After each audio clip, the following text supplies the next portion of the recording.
Hi, I'm Tina Finster, founder of The Balanced Admin. I was wondering, are you mastering your administrative skills? Why are some administrative professionals mastering their skills while others are stressed and overwhelmed? Being able to identify which skill to improve first is a big reason. You need to start with the skills you already use every day and work to master those first, and then continue growing by learning new skills that will enhance your performance. Laura is an admin that I worked with. She knew she needed to learn how to better use Excel and that her emails sometimes weren't as clear as she needed them to be. What she didn't know was where she should get started and what would make the biggest impact. So we discussed her job description and looked at where she spent most of her day. Since she was in customer service and used email to communicate with the customers, we decided that her email communication skills needed to be addressed first. Just with that decision, she no longer felt stuck. She could make a plan and move forward. This first step for Laura made all the difference as she saw her skills begin to improve.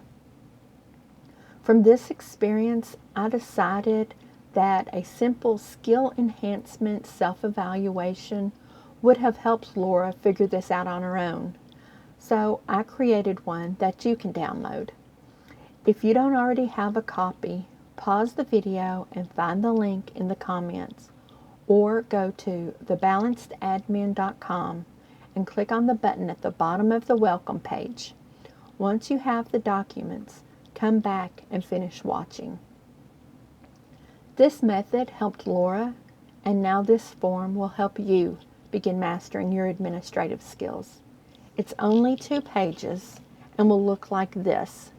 Page 1 is the directions, and at the bottom an example, and page 2 is the worksheet. Once you've got your copy of the Skill Enhancement Self-Evaluation Worksheet, write down your job title at the top of the page. Now create a list of all of your responsibilities. Don't worry about the other columns just yet. Focus on your responsibilities. A couple of tips to make sure you don't forget anything. Get a copy of your job description.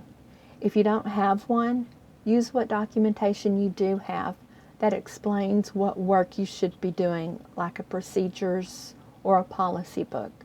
Also, go through your day and think about what your routine is each day of the week. Write down everything you do in this column. Now, next to each responsibility, write down the skills required to complete it. If you are coming up with more than a couple of skills, try breaking down the responsibility into smaller steps. For example, don't list Excel as your skill unless it's Excel basic functions. Try to be more specific, like Excel tables or Excel macros. Review the procedures again for that job to help remind you of the skills being used. The same skill may be used on multiple responsibilities, and that's okay. Go ahead and write them down again. Skills include hard skills like equipment and soft skills that you use like people or critical thinking skills. Write down both. Sometimes you're asked to do this type of exercise and your mind will go blank. So if you're feeling stuck, Google skills needed for plus your job title, and it could come up with some hints for you or guidance for you. Now that you have your responsibilities and the corresponding skills all written down, start ranking your responsibilities only based on their importance.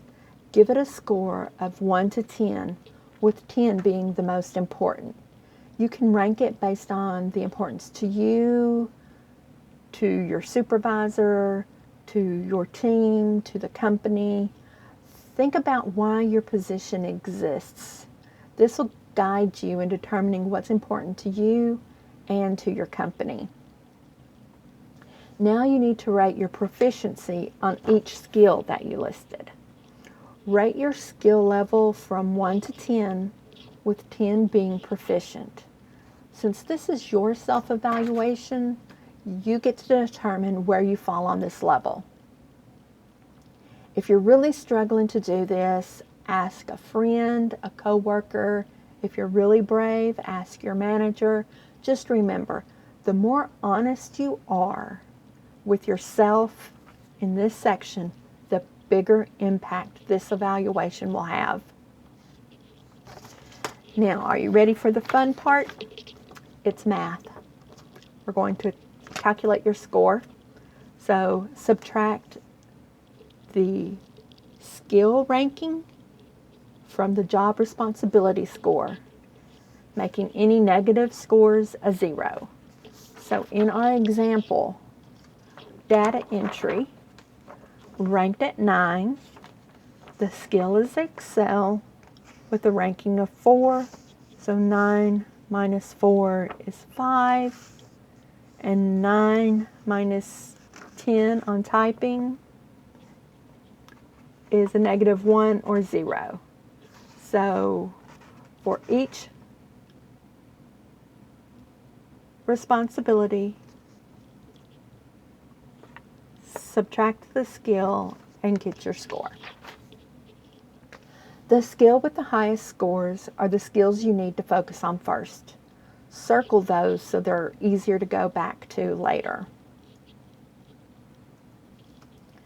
And congratulations. You have taken a step that many are afraid to take. It is not easy to self-evaluate or to be critical of your own skills. The next step is to create a skill enhancement plan. This should be done right away so you keep the momentum that taking action has provided you. Visit thebalancedadmin.com, and at the bottom of the welcome page is the button to get you started. If you already went there for the download, then go to the next step for the skill enhancement plan. Now, this quick evaluation helps you identify the skills associated with your job responsibilities. It walks you through ranking those responsibilities and their corresponding skills, which will help you determine what you should be focusing on first. This exercise is designed to help you begin mastering your administrative skills. Email me at tina@thebalancedadmin.com if you have any questions or if you'd just like some feedback on the next step. Attach your evaluation if you'd like to discuss it. Thank you.